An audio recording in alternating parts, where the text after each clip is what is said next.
à celui qui exercera l'autorité. Condorcet. Bienvenue chez... Le morning, les GG, tout sur les dessus de l'actu, les grandes gueules. Parler beaucoup, manger l'argent, voyager beaucoup seulement, mais travailler beaucoup, créer des choses, emploi des jeunes, non, non, non. Les dirigeants africains, les dirigeants sont comme ça. Les grandes gueules. Bonjour à tous, merci de nous rejoindre dans cette émission. C'est d'ailleurs la dernière représentation au compte de cette semaine. Vous avez 4 moyens pour interagir à nos sujets et à nos débats dans cette émission. Si vous êtes abonné Orange, ce numéro court qui s'affiche juste en bas de l'écran GG au 837, vous avez également la possibilité de nous saisir via le www.espacefmguinée.info ou sur le 657 39 13 13. Le numéro est sur WhatsApp. Vous avez aussi la possibilité de passer par Twitter, hashtag espace GG, et derrière on s'occupera de vos réactions qui vont défiler donc à la télévision. Vers la fin des consultations nationales en Guinée, depuis 2 semaines, plusieurs entités sociopolitiques du pays se sont relayées devant le Premier ministre Dr Ibrahima Kassori Fofana pour exprimer leurs avis principalement sur l'opportunité ou non de doter le pays d'une nouvelle constitution et sur la tenue des élections législatives fixées au 28 décembre 2019 par la CENI. Lorsqu'elles se refermeront, très exactement le lundi 30 septembre, le chef du gouvernement, garant et promoteur constitutionnel du dialogue social et politique en Guinée, devrait se donner 2 semaines pour fignoler un rapport récapitulatif qui sera adressé au chef de l'État à qui il reviendra d'engager ou non le pays sur la voie donc d'un référendum. Toutefois, celui-ci, dans une sortie depuis les États-Unis où il vient de boucler 3 semaines de séjour, il a déjà appelé ses partisans à se préparer à aller au référendum en vue de l'adoption d'une nouvelle constitution.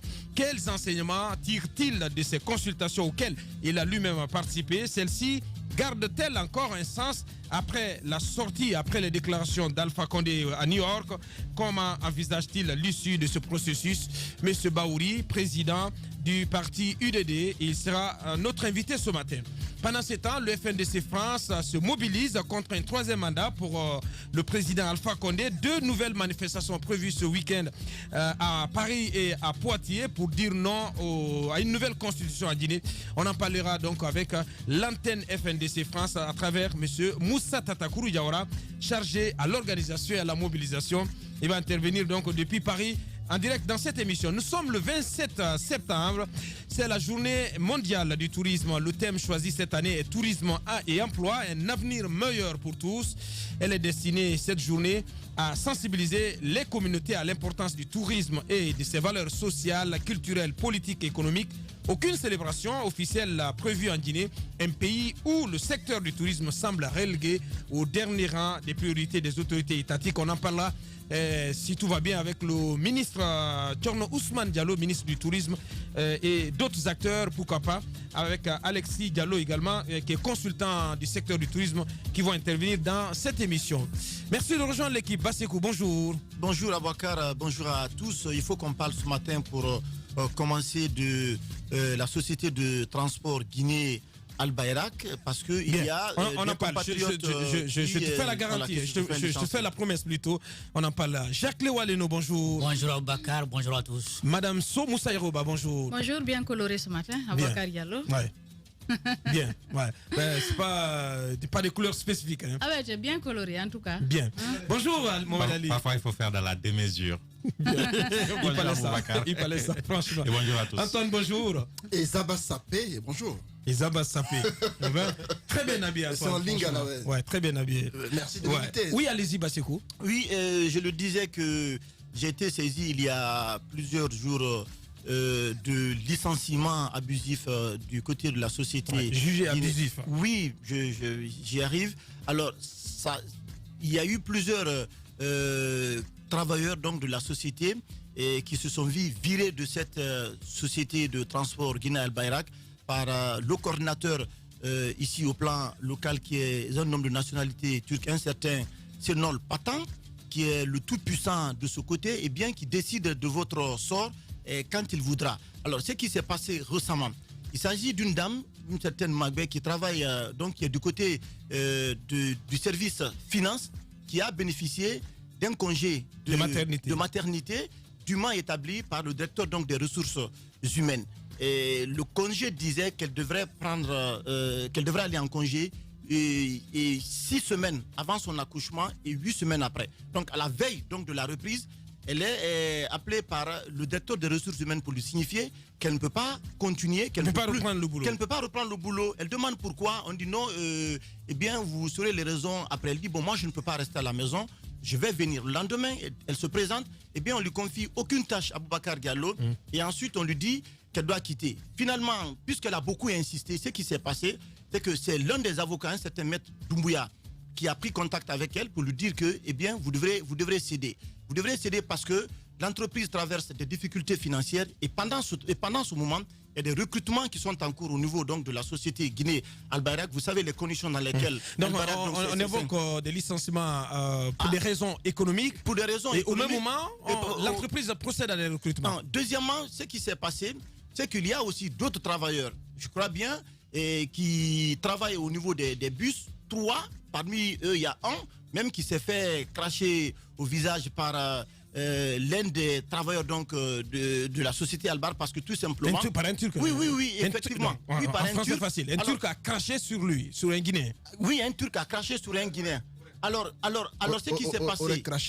Par la suite, ils ont saisi l'inspection générale au niveau du ministère des Transports, mais on constate que dans le dossier, le ministère des Transports n'a pas, les courriers franches, n'a pas suffisamment de pouvoir pour régler le problème. Parce qu'il semble que c'est une société qui est directement rattachée à la présidence. Et au-delà de ça, les problèmes qu'il faut citer, depuis 1 an que cette société s'est installée à Conakry, ici, il n'y a pas de structure syndicale, il n'y a pas un cadre approprié. Donc on empêche véritablement la mise en place d'une unité syndicale. On apprend qu'il y aurait eu également un prélèvement de 10% sur le salaire des travailleurs, donc qui doit être versé logiquement à la Caisse nationale de la sécurité sociale. Mais quand les travailleurs tombent malades, eh bien vous êtes obligés de vous prendre en charge. Et au-delà de ça, c'est la situation des bus. On apprend qu'il y a aujourd'hui plus d'une vingtaine de bus qui sont sur cas là-bas, qui ne fonctionnent pas. Des montants auraient été déboursés. Quel type de bus Des bus... qu'ils ont eux-mêmes fournis des bus chinois qui sont venus pour appuyer également pour pouvoir desservir la ville de Conakry. On apprend que d'importants montants ont été débloqués. On parle de plusieurs milliards pour la réparation de ces bus-là. Mais aujourd'hui, la situation est un peu difficile. Donc je crois qu'il faut avoir un regard sur ce qui se passe de ce côté. C'est une question qui s'adresse directement au ministre d'État. Oui, au ministre d'État qui doit se prononcer sur cette actualité. Nos compatriotes traversent des situations assez difficiles. Ils demandent tout simplement l'application de la loi donc relative au Code du travail en Guinée. L'inspection générale du travail doit se saisir du dossier, doit trancher, doit dire le droit pour que les gens soient rétablis dans le droit. Bien. Un individu ne peut pas se lever le matin, décider du sort des gens et vous dire vous êtes renvoyé, il n'y a pas de raison, il n'y a pas d'avertissement, sous des bases arbitraires. Voilà, sous des bases arbitraires. Je crois qu'on doit revoir le fonctionnement, le traitement des Guinéens du côté de la société Guinée Al-Bayrak. Merci Basseko. Allez-y Antoine. Bon, parfois lorsqu'on dit tout le temps que vous êtes... lorsque tout le monde vous indexe, parfois il faut reconnaître que vous pouvez être fautif aussi. Les grandes gueules. Moi je ne peux pas comprendre que de tout le temps sont les Guinéens qui se plaignent. Je me dis que parfois les Guinéens ont du mal à s'adapter aux conditions de travail que leur imposent souvent les étrangers. Attendez que je finisse. Mais non, mais il ne faut pas câbler nos compatriotes comme ça. Mais qu'est-ce que tu en sais? Mais c'est quoi? Présenter les faits ici, il a mené une enquête. Il a mené une enquête, bien sûr. Mais est-ce qu'Al-Bayrak s'est prononcé sur la question? Mais non, mais... Bon, j'ai envie de savoir si Al-Bayrak... Oui, allez-y, Basseko. Est-ce qu'Al-Bayrak a reconnu les faits à eux reprocher? Mais la dame en question ne travaille plus. Il y a le document qui atteste. Elle a été licenciée ou pas? Elle a été licenciée. Plus 3 autres personnes qui ont été licenciées de la société. C'est sa version des faits. Moi, le constat que je fais, c'est que les Guinéens, on se plaint trop. Lorsqu'on est recruté quelque part, le constat que je fais souvent, surtout pour le cas des transports publics, ceux qui trans, ça a été la même chose. On a bazardé les bus. Et quand vous vérifiez, c'est les Guinéens qui pour la plupart font cela. Ce ne sont pas les étrangers. C'est nous les Guinéens qui ne sont pas gérés. Pour le cas de Al-Bayrak Transport, je ne sais pas comment ils appellent la société, je ne connais pas le fond du problème, mais je peux, à travers mon analyse, estimer que quand vous vérifiez le fond des choses, les Guinéens ont du mal parfois à s'adapter aux conditions de travail que leur imposent les étrangers. Bien. Aujourd'hui, les Turcs, certes, c'est eux qui gèrent nos bus, mais lorsqu'on apprend que ces bus-là ne sont plus pour la plupart aptes à circuler et que les Guinéens ont du mal à travailler avec les Turcs, j'ai envie de comprendre en profondeur ce qui se passe réellement parce que certes, c'est quoi amener une enquête. Donc, ouais. Je ne nie pas il faut pas tirer des conclusions hâtives. je ne nie pas ce qu'il dit, mais il faut dire que les Guinéens, on a aussi des reproches à nous faire. On n'est pas blanc dans ce genre de Bien. choses. Allez-y, Jacques Lewa. Bon, la première difficulté, vous l'avez déjà souligné, parce que on dit la société est directement rattachée à la présidence. Je vois mal comment le ministre Aboubakar Silla pourra, n'est-ce pas, gérer une telle crise et peut-être même s'approcher pour ne serait-ce que comprendre ce qui se passe réellement. Je me pose aussi une question, parce que si pour un congé de maternité, on a droit à 14 mois, parce que c'est ce que j'ai pu comprendre. 14 mois? Oui, il a dit... C'est 3 mois normalement. Il a dit... Tu as parlé de semaines. De semaines. Alors, voilà. C'était un lapsus parce que j'ai cru entendre c'est en semaine. 6 mois avant, 8 mois. 6 semaines. Ben, 6 semaines avant. J'ai dit c'est un lapsus parce que 6 semaines, c'est un mois et demi. Non, il a dit semaine. Non, il a dit semaine. Il a dit semaine. C'est un mois et demi. Un mois et demi avant. Et combien de semaines après? 8 semaines. Oui, 6 semaines avant, 8 semaines après. Donc, un mois et demi avant et 2 mois après. Ok, peut-être que j'ai mal entendu ou alors comme je le dis, c'est un lapsus parce que si c'est des semaines, ça peut facilement se comprendre. Lorsque c'est des mois, ça devient compliqué. Encore une fois, il faut bien espérer que la question va être traitée au-delà même des conditions de travail des Guinéens qui sont là-bas et peut-être même tout le personnel. Ouais. Parce qu'il y a la question des bus. Les bus qui sont quand même arrivés, on le reconnaît.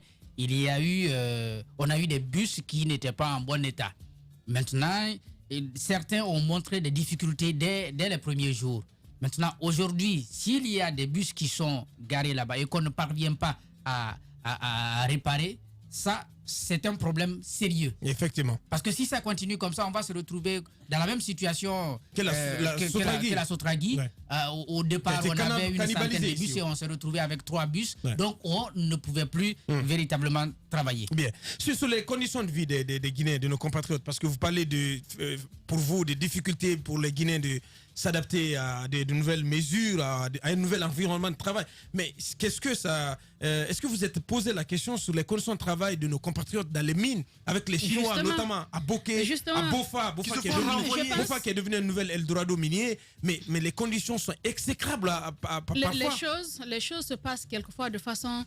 C'est incroyable la façon dont les gens Antoine sont gérés. Je pense qu'à un moment donné, il faut se pencher sur certaines questions. Parce que parfois sur les questions de droits de l'homme, surtout dans les mines, nous nous penchons souvent sur comment les gens sont quelquefois surexploités. Ouais. Et quelquefois, vous verrez que c'est des Guinéens. Parce que les expatriés qui viennent, ils connaissent les conditions de travail, ils connaissent par rapport à un travail, qu'est-ce qu'il faut donner en compensation, qu'est-ce qu'il faut donner comme salaire à une personne. Mais parfois, vous verrez des responsables guinéens qui font dans la sous-traitance, qui se disent que non, nous ici, on ne donne pas un tel montant à quelqu'un, sinon ça pourrait provoquer des remous, les gens vont revendiquer par la suite. Quelquefois, il y a de la surexploitation, et c'est nous, Guinéens même, qui nous disons que oui, parce qu'il y en a, quelquefois, certains pays en devise, les expatriés sont payés, même si on ne le fait pas en devise, on évalue en devise en quelque sorte, parce que par rapport aux conditions de vie, c'est comme s'ils vivaient un peu chez eux.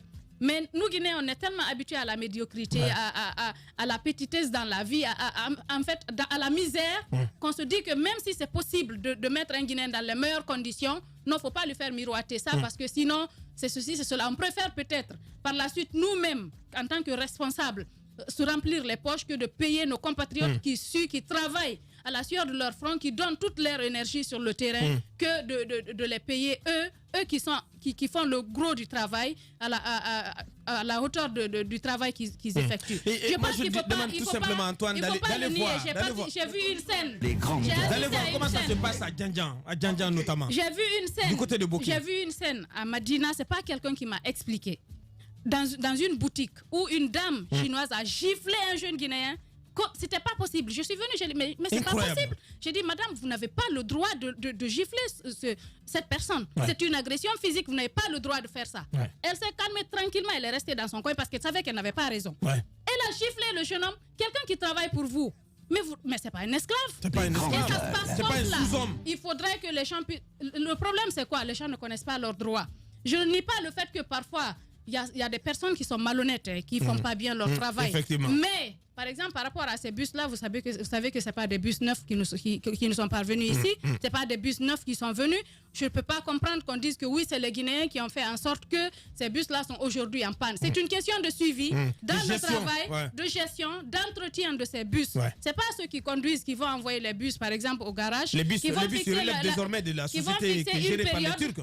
Justement, qui vont fixer une période d'entretien. Par exemple, quand le bus roule pendant 2 semaines ou bien 1 semaine, il faut l'amener au garage, vérifier ci et ça. Ce n'est pas les travailleurs qui vont faire cela. Il faut se pencher sur cette question. Par exemple, il faut que les gens sachent qu'une femme a droit à des congés de maternité.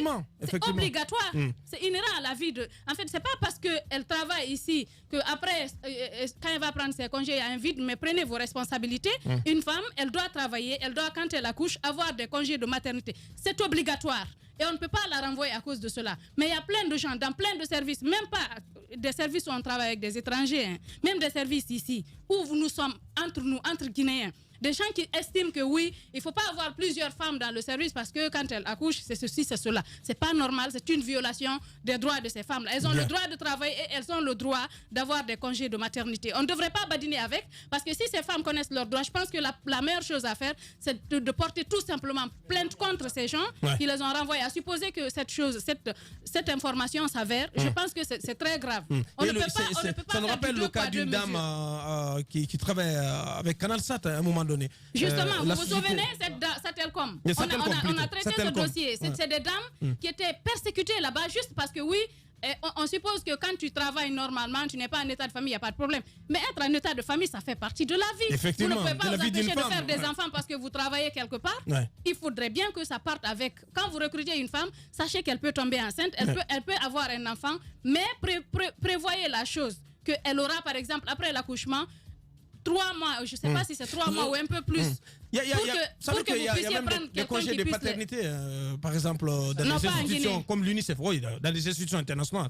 Récemment, je pense que ça a été pris en compte. Un père de famille, tu peux bénéficier d'un congé de paternité.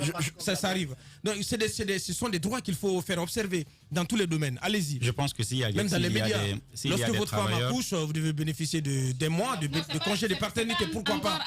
Non, en Guinée, je sais qu'il y a des... Non, mais c'est pas entré en vigueur. Est-ce que la loi prévoit ça en Guinée? Je ne le sais, je ne le crois pas. En Guinée, c'est nous les femmes d'abord. Bien sûr, pourquoi pas? Pourquoi ne pas porter une loi comme celle-là? Alors, je suis en train de dire que s'il y a des travailleurs qui s'adaptent à n'importe quelle condition de travail, c'est bien aussi des Guinéens. Ce qu'on peut leur reprocher, c'est de ne pas connaître leurs droits en réalité, parce qu'ils ne connaissent rien du Code du travail. Et pourquoi ils ne connaissent pas le Code du travail? Parce qu'il n'y a pas quelqu'un pour leur dire voici votre droit. Même s'ils ont raison sur le patron, généralement, il y a une complicité qui existe entre l'inspection générale du travail et les patrons d'entreprise qui fait en sorte de régler les choses à l'amiable et pas toujours à l'avantage de celui qui ne connaît pas son droit. Je suis en train de dire que notre État est faible. Du moment où notre État est faible, les citoyens qui sont protégés par cet État-là deviennent également faibles vis-à-vis des entreprises qui arrivent. N'oubliez pas que nous sommes dans un système capitaliste et le principe c'est quoi? C'est l'exploitation volontaire de l'homme par l'homme. Le patron d'entreprise, s'il peut remplacer tous les travailleurs par des robots qui travaillent 24 heures sur 24 sans qu'il ne paye un sou, il va le faire. Il est là et on connaît le principe. C'est partant de cela qu'on a eu à élaborer un code de conduite entre les travailleurs, les employés et les employeurs pour leur dire que dorénavant chacun se conforme à cela. Mais il doit y avoir une entité pour respecter cela. Pour faire respecter ces droits, il faut permettre au moins, Mohamed Ali, il faut permettre l'installation des unités syndicales. Lorsque cela n'est pas autorisé, c'est extrêmement grave. Bien sûr, là aussi, c'est par méconnaissance des droits que les uns et les autres n'arrivent pas à mettre les unités. Et surtout par complicité. Par complicité. Oui, non, bien sûr.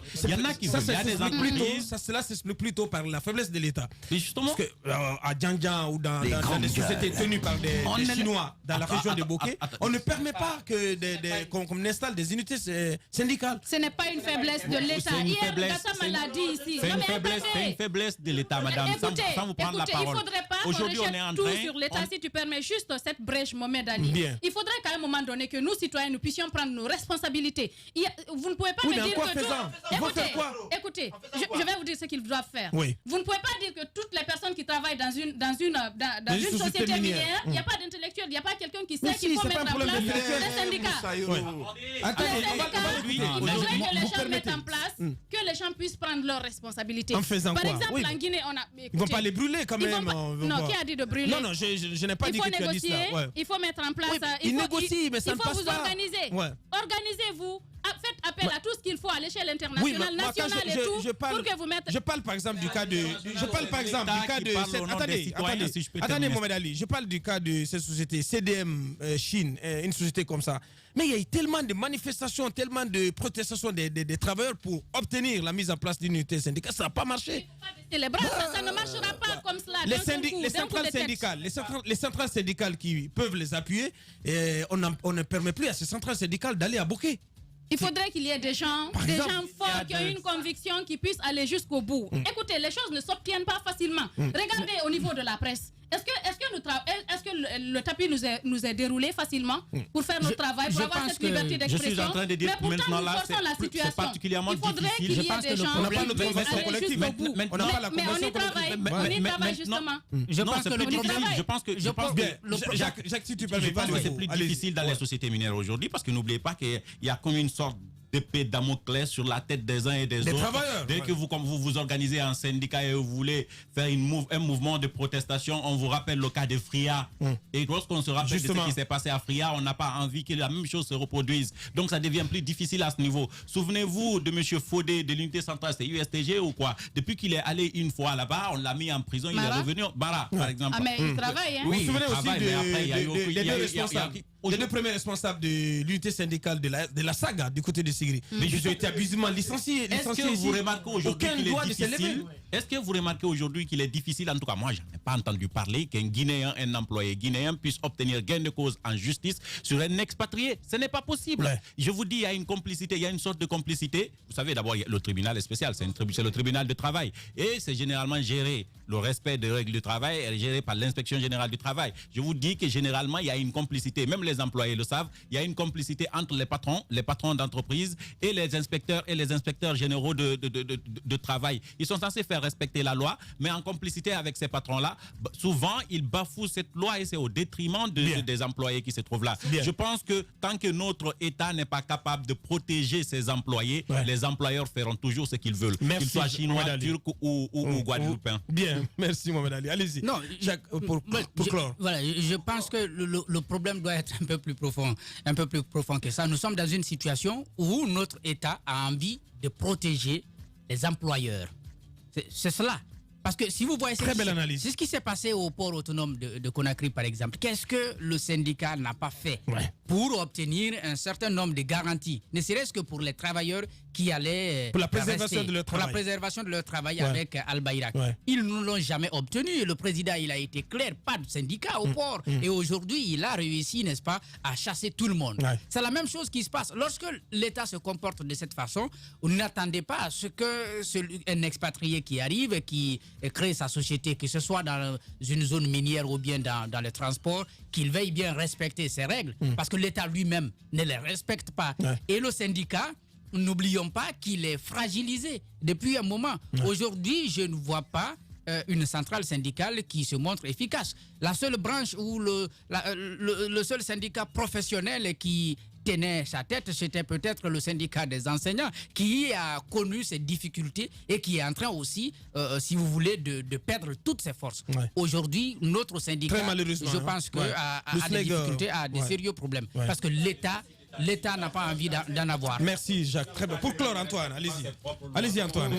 Vous savez, on est tous nationalistes, mais par moments, c'est important mais de comment se dire... ça? Mais attendez, à vous entendre, c'était si comme je n'étais pas du genre à protéger les Guinéens. Il y a de ces moments, il faut de la vérité. C'est pas grave. Pour le cas de la Sotragi ou de Sogitrans, mais lorsque vous venez dans une société, parce que les Turcs, ils viennent d'arriver, à leur venue, je suis sûr qu'on leur a dit, avant que vous ne veniez, il y a eu 3 ou 4 fois changement d'appellation de cette société. Il y a eu Sogetrac, Sotragi, Sogitrans, ainsi de suite. Et quand ils viennent, je me dis qu'ils veulent peut-être changer la donne comparativement aux autres. Attendez, il y a des bus qui sont locales là-bas. C'est ce que je dis. C'est ce que je dis.